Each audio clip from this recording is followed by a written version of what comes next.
The 7 decisions that determine personal success. Hi, this is Carol Mikowski with EllieandCarol.com. And these decisions come from a book that I recently read called The Traveler's Gift by Andy Andrews. Now, that book has quickly become one of my all-time favorites. It certainly resonated with me. You know, some books do, some books don't. Well, I love this one, and that's why I chose to talk about it. I'm going to break these 7 decisions down, and today I'm going to talk about the first one, which has 2 parts to it, which are the buck stops here, and the past does not dictate our future. Now, these are tough decisions that he talks about in this book, and that is because we have to reach deep, and we have to make personal commitments to ourselves to make changes if we're to grow and enhance our lives. And by accepting that premise that the buck stops here, then we do have to accept responsibility for ourselves. And that's all round responsibility mentally, physically, spiritually, financially, and emotionally.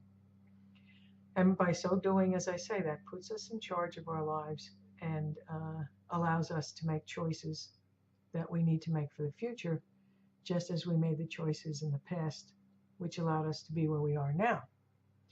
Now, the flip side of that thought is, look what happened to me. Get it? That puts us in a state of victimhood, where we're at the whim of the winds of the world and how they blow us around. And that's really not the way it is, but that's the way a lot of people think it is.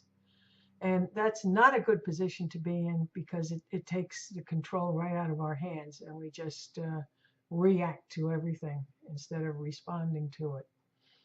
So let me just take a look also at that thought about this past does not dictate our future. If we hang out with people who have told us throughout our lives that, oh, that you're not very good at that, I wouldn't recommend you try that because you've never done it before, there's too much competition in that area, don't go there.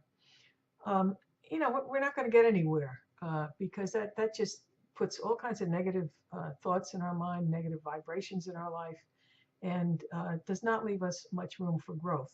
So my recommendation is to not spend a lot of time with those people, and instead to surround ourselves with people who are going in the same direction we're going in, and to run with those folks. Now, let me speak about a personal experience from the past for myself, and that is that I used to work in the mental health and substance abuse fields. And how many times I heard people say, oh, I'm not going to that hospital program, it's no good. I don't want to go to that rehabilitation program, it's no good. And to a certain extent, I could agree in some instances if a person's philosophy clashes with that of the program, it's not going to work out. That's true. On the other hand, so many people, the vast majority who said that, were thinking of these programs in terms of the programs somehow taking on a life of their own and controlling their lives and making the changes in their lives. And that's not the way it works. It's the people themselves who have to make the changes and who have to work the program. Now, today, I'm working in the internet marketing field, and I find the same thing happening. A lot of people saying, oh, that business doesn't work, that affiliation is no good, blah, blah. But I find it's the same thing. These people have not set goals, have not made plans to reach those goals, and or have not worked the program every day. And that's what you need to do. You need to have a place where you're going. You have to know where you're going. You have to know how you're going to get there. And you have to work at it every single day. The programs aren't going to make money for us. We have to work the programs in order to earn an income.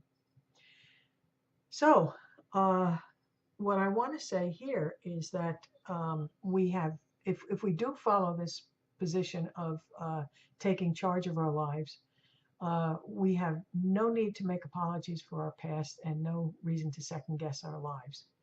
And there's one final point I'd like to make, and that is if we can take challenges and problems and twist them around and look at them as opportunities instead, we will so much enhance our lives. And that is because we can look at opportunities as a way to, as a space within which to make different decisions, and just look at life differently. Look at it as though, how can I see this differently? How can I look at this that it would benefit me?